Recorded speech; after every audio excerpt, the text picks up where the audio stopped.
Real estate ದೊರೆ D K Shivakumar ರೀ ಎಲ್ರು ರಿಯಲ್ ಎಸ್ಟೇಟ್ ನೋಡ್ರಿ, ಯಾರು ರಿಯಲ್ ಎಸ್ಟೇಟ್ ಮಾಡಿಲ್ಲ ರೀ.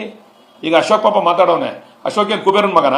ಕುಬೇರನ್ ಮಗ ಏನ್ರಿ ಅಶೋಕ್? ಅವ್ನಿಗೆ ಆಸ್ತಿ ಬತ್ತಲ್ಲ, ತನಿಖೆ ಮಾಡಿಸ್ತಿರೋದನ್ನೆಲ್ಲ. ಅಶೋಕನ ಆಸ್ತಿ ಸಂಪಾದನೆ ಆಯ್ತಲ್ಲಪ್ಪ, ಅವ್ನಿಗೆ ಎಷ್ಟು ಆಸ್ತಿ ಇತ್ತು ರಾಜಕೀಯಕ್ಕೆ ಬಂದಾಗ? ಈಗ ಅಶೋಕನ್ಗೆ ಎಷ್ಟು ಆಸ್ತಿ ಇದೆ? ಅವನೇನು ಕುಬೇರನ್ ವಂಶಸ್ಥಾನಲ್ಲ, ಟಾಟಾ ಬಿರ್ಲಾ ವಂಶಸ್ಥಾನ ಅಶೋಕ? ಅಶೋಕನ್ಗೆ ಹೇಳ್ತೀನಿ, ಗೌರವವಾಗಿ ಮಾತಾಡ್ಲಿ ಡಿ ಕೆ ಶಿವಕುಮಾರ್ ಅವ್ರ ಬಗ್ಗೆ. ಏಕವಚನದಲ್ಲಿ ಮಾತಾಡಿದ್ರೆ ನಿಮ್ಮ ಅಪ್ಪನಾಗ ಮಾತಾಡೋದು ಗೊತ್ತು ನಮ್ಗೆ.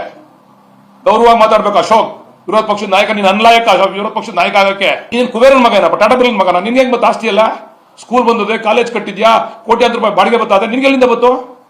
ಏನೋ ಹೊಲ ಗೊತ್ತಿದ್ಯಾ ನೀನು? ಮರ್ಯಾದೆಯಾಗಿ ಮಾತಾಡ್ಲಿ. ಒಬ್ಬ ಮುಖ್ಯಮಂತ್ರಿಗೆ ಏಕವಚನದಲ್ಲಿ ಮಾತಾಡ್ತಕ್ಕಂಥದ್ದು ಎಷ್ಟು ಸರಿ? ಇವರೆಲ್ಲ ಕಮ್ಯುನಿಟಿ ಲೀಡರ್ಗಳು, ಅಶೋಕ್ ಆಗ್ಲಿ ಕುಮಾರಸ್ವಾಮಿ ಆಗ್ಲಿ, ಇವರು ಡಿ ಕೆ ಶಿವಕುಮಾರ್ ಅವ್ರು ಮುಖ್ಯಮಂತ್ರಿ ಆಗೋದನ್ನ ತಡ್ಕೊಳಕ್ ಆಗಿಲ್ಲ. ಬಿಡದಿಗೆ ರೈತರು, ಅಸಲಿ ರೈತರು ಅನ್ಯಾಯ ಆಗ್ತಿದೆ ಅಥವಾ ಅವ್ರಿಗೆ ಮನಸ್ಸಿದೆಯೋ ಇಲ್ವೋ, ಕೊಡಬೇಕಾದ ಅನಿವಾರ್ಯತೆ ಬಂದಿದೆ ಸರ್. ಇದು ಮೊದಲಿಂದನೂ ಈ ಅನಿವಾರ್ಯತೆ ಇದೆ. ಯಾಕಂದ್ರೆ ಇದನ್ನ ಮಾಡಿದವ್ರೆ ಕುಮಾರಸ್ವಾಮಿ.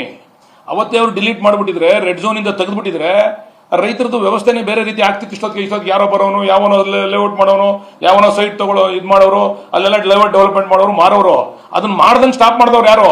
ನನ್ನ ಹತ್ರ ಬಂದು ಹೇಳವ್ರೆ, ಅಣ್ಣ ಇದೇನೋ ತೀರ್ಮಾನ ಮಾಡು, ನನ್ನ ಮಕ್ಳು ಮದುವೆ ಮಾಡ್ಬೇಕು, ನಾವು ದುಡ್ಡು ಬೇಕು. ಎಷ್ಟೋ ಜನ ಇದನ್ನ ನಂಬ್ಕೊಂಡು ಬೇರೆ ಕಡೆ ಹೋಗಿ ಅಗ್ರಿಮೆಂಟ್ ಮಾಡ್ಕೊಂಡವ್ರೆ, ಬೇರೆ ಜಮೀನುಗಳನ್ನ ಹೊರಗಡೆ ಹೋಗಿ ಎಲ್ಲಿ ಕಡಿಮೆ ಸಿಗ್ತದೆ ಅಲ್ಲೆಲ್ಲ ಅಗ್ರಿಮೆಂಟ್ ಮಾಡ್ಕೊಂಡವ್ರೆ. ಈ ದುಡ್ಡು ಬರ್ತದೆ ನಮಗೆ, ಈ ದುಡ್ಡು ತಗೊಂಡು ನಾವು ಅಲ್ಲಿ ಇನ್ವೆಸ್ಟ್ ಮಾಡೋಣ ಅಂತ ಹೇಳಿ ಎಷ್ಟೋ ಜನ ನಂಬ್ಕೊಂಡು ಮಾಡವ್ರೆ. ಈಗ ನೀವು ಅವ್ರದ್ದೆಲ್ಲ ಅತಂತ್ರ ಸ್ಥಿತಿ ಅಲ್ವಾ, ಈಗ ಅಗ್ರಿಮೆಂಟ್ ಮಾಡೋ ದುಡ್ಡು ಹೋಯ್ತದ ಅವ್ರದ್ದು.